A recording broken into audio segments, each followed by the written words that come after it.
సూర్యాపేట జిల్లా తిరుమలగిరి మున్సిపాలిటీ కేంద్రంలో వైఎస్ఆర్టీపీ ఉమ్మడి నల్గొండ జిల్లా విస్తృత స్థాయి కార్యవర్గ సమావేశం జరిగింది. ఈ సమావేశంలో వైఎస్ఆర్టీపీ నియోజకవర్గ ఇన్ఛార్జ్ ఏపూరి సోమన్న పాల్గొన్నారు. మహబూబాబాద్ లో ప్రజాప్రస్థానం పాదయాత్రను అడ్డుకోవడం హేయమైన చర్యగా పేర్కొన్నారు. షర్మిలాకు పాదయాత్రలో వస్తున్న ప్రజాదరణ చూసి ఓర్వలేకనే ప్రభుత్వం ఈ దుశ్చర్యకు పాల్పడిందని అన్నారు. అధికార పార్టీ చేసే అరాచకాలు ఎత్తి చూపే దాడులు చేయడం హేయమైన చర్యగా పేర్కొన్నారు.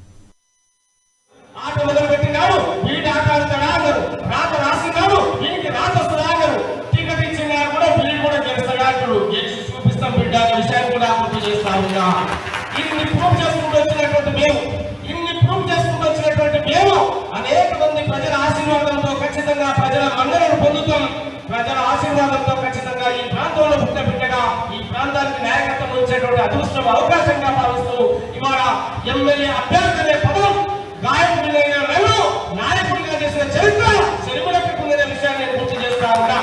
పార్టీలో రాష్ట్ర అధికార ప్రతినిధిగా పదవి ఇచ్చింది.